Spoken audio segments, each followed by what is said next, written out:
Hi friends, எல்லோருக்கும் வணக்கம். எல்லோரும் எப்படி இருக்கீங்க? நல்லா இருக்கீங்களா? இன்றைக்கி அந்த கதையோட அடுத்த பகுதி தான் பார்க்க போகிறோம். அதுக்கு முன்னாடி நீங்கள் செய்ய வேண்டிய விஷயம் என்ன அப்படின்னு கேட்டிங்கன்னா, மறக்காமல் நம்ம இந்த சேனலை சப்ஸ்கிரைப் பண்ணிக்கங்க. கீழே இருக்க பெல் பட்டனை கிளிக் பண்ணுங்கள். அப்போ தான் நான் போடுற வீடியோஸ் எல்லாமே உடனுக்குடனே நோட்டிஃபிகேஷன் வரும். ஸோ மறக்காமல் சேனலை சப்ஸ்கிரைப் பண்ணிவிட்டு வீடியோ பாருங்கள் ஃப்ரெண்ட்ஸ். வாங்க நம்ம கதைக்குள்ளே போகலாம். நான் மறுநாள் அண்ணங்கிட்ட சொன்னேன், இது மாதிரி அந்த கடை ஓப்பன் பண்ணுறதுக்கு மாமா ஏதாச்சும் ஒரு பிரச்சனை பண்ணுவார் அப்படின்னு நினைக்கிறேண்ணே அப்படின்னோடனே, ஏன் நீ அது மாதிரிலாம் நினச்சிக்கிட்டு இருக்க அப்படின்னோடனே, இல்லை ஆமாண்ணே, அவர் ஏற்கனவே நம்ம அட்வான்ஸ் கொடுத்த கடைக்கிட்டே அந்த ஓனர்கிட்ட போயிட்டு ஏற்கனவே பேசிட்டு இப்போ இந்த மாதிரி அவர் நடந்துக்கிறாரு, உனக்கு தெரியாத அவரை பற்றி அப்படின்னோடனே, சரி விடுடா, அவரை பற்றி எல்லாமே தெரிஞ்ச விஷயந்தான், நம்ம அவர்கிட்ட சொன்னாலும் பண்ணாலும் அவர் அந்த அளவுக்கு ஒன்று கேட்குற மாதிரி மனநிலையில் அவர் கிடையாது. முடிஞ்ச வரைக்கும் நம்மளால் அவர் கேட்குற இதில் கிடையாது. அவருக்கு எப்படின்னா நம்ம முன்னேறக்கூடாது, பண்ணக்கூடாது, செய்யக்கூடாது. அவரோட எண்ணங்கிறது அப்படி தான் அப்படின்னோடனே, விட அவரை பற்றி தெரிஞ்ச விஷயம் தானே, எதையும் நம்ம இது பண்ணிக்கிட்டு போயிட்டுருக்க வேண்டியதில்ல. முடிஞ்ச வரைக்கும் அவர் நம்மள வளர விடக்கூடாதுன்னு தான் நினச்சிக்கிட்டு இருக்காரு. அதுக்காக நம்ம இடம் கொடுத்துடக்கூடாதுடா.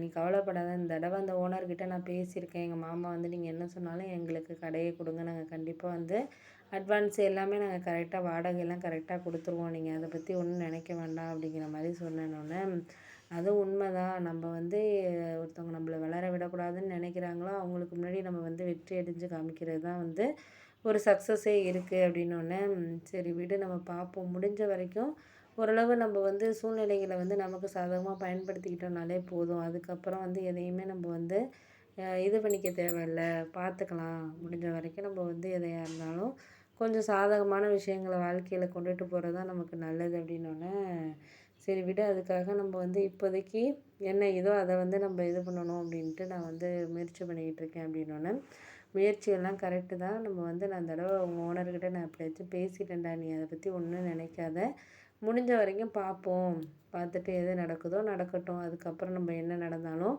அதுக்கான சூழ்நிலைகளை நம்ம அடுத்த ஒரு இதுக்கு நம்ம கொண்டுட்டு போகிறதுக்கான ஒரு இதாக நம்ம இது பண்ணுவோம் அப்படின்னோடனே, சரி சரி, அதெல்லாம் நான் பார்த்து பண்ணுறேன், நீ ஒன்றும் இது பண்ண வேண்டியதில்லை அப்படின்னோடனே, சரி ஓகே அப்படின்னு சொல்லிவிட்டு நான் அதுக்கப்புறம் வீட்டுக்கு கிளம்பி வந்துட்டேன். வந்தோடனே அம்மா கேட்டாங்க, இது மாதிரி என்னடா தம்பி ரொம்ப கவலைப்பட்டுக்கிட்டு இருந்தான், என்ன விஷயம் அப்படின்னோடனே, எல்லாம் யாரை பற்றிம்மா கவலைப்படுமா, அவன் இது மாதிரி மாமாவை பற்றி தான் கவலைப்பட்டுட்டு இருந்தான். அவர் முன்னாடி ஏற்கனவே கடைக்கு நம்ம அட்வான்ஸ் கொடுத்தோம்ல, அதை அவர் சரியாக இது பண்ண மாட்டேன்ட்டார்ல, கொடுக்க விடாமல் அந்த ஓனர்கிட்டையெல்லாம் பேசி பிரச்சனை பண்ணி, அதுக்கப்புறம் தானே இப்போ 6 மாதம் கழித்து தானே இந்த மாதிரியெல்லாம் நம்ம இது பண்ணியிருக்கோம்.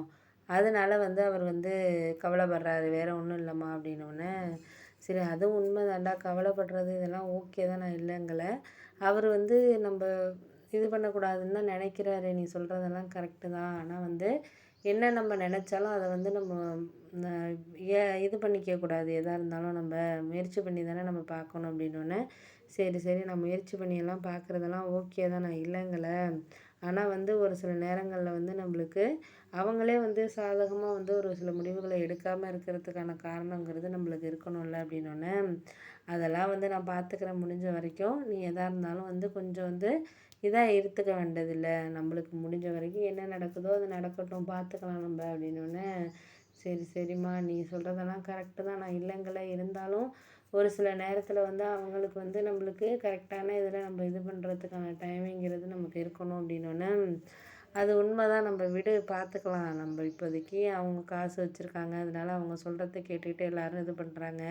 நம்மளுக்குன்னு ஒரு நேரம் வரும். அப்படி வர நேரத்தில் நம்ம அதை நம்மளுக்கு சாதகமாக நம்ம பயன்படுத்திக்குவோம்டா. இப்போதைக்கு நம்ம அப்பா இது பண்ணதுக்கப்புறம் இவங்கெல்லாம் அவங்க எங்கள் அண்ணன்ட்டு நான் சொல்லலை. அவன் பண்ணுறது செய்கிறதெல்லாம் எனக்கு தெரியாமல் கிடையாது, எல்லாமே தெரியுது. உங்கள் சித்தி கூட தான் என்கிட்ட சொன்னிச்சு, இது மாதிரியெல்லாம் அண்ணன் பண்ணிக்கிட்டு இருக்குன்னு கூட தான் சொல்லிக்கிட்டு இருந்தாங்க. நிறைய இடம் வாங்கி போட்டிருக்காங்க. அவங்களுக்கு இப்போ பணம் அதிகமானதுனால எல்லாரையும் பார்த்தா அலட்சியம் உங்கள் அண்ணனுக்கு அப்படின்னு சொல்லிட்டு சித்தி கூட தான் சொல்லிக்கிட்டு இருந்துச்சு. அதெல்லாம் நான் உங்ககிட்டலாம் நான் சொல்கிறது கிடையாது. அதனால் விடு, இப்போதைக்கு அவங்க காலம் நடக்குது. அதனால் இது பண்ணுற வரைக்கும் பண்ணட்டும். ஒன்றும் நம்ம இது பண்ணிட மாட்டோம். நம்மளுக்கு வந்து கொஞ்சம் பிரச்சனைகள் இதானதுக்கப்புறம் கண்டிப்பாக எல்லாமே வந்து சாதகமாக ஆகும். ஆகிற நேரத்தில் வந்து கண்டிப்பாக நம்மளும் வந்து ஒரு நாள் வந்து மற்றவங்க இது பண்ணுற அளவுக்கு நம்மளும் வந்து நீங்கள் முன்னேறி வருவீங்கங்கிற நம்பிக்கை எனக்கு இருக்குது அப்படின்னோடனே, சரி சரி அதெல்லாம் வந்து நான் எல்லாத்தையும் அந்த ஒரு நம்பிக்கையில தான் வந்து நான் இது பண்ணிக்கிட்டு இருக்கேன் அப்படின்னோடனே, அதெல்லாம் ஒன்றும் கவலைப்படாத எல்லா நம்பிக்கையிலையும் வந்து நம்ம வந்து கண்டிப்பாக முயற்சி பண்ணி இது பண்ணுவோம். அதுதான் நம்மளுக்கு ஒரு நடக்கக்கூடிய ஒரு விஷயம் அப்படின்னோடனே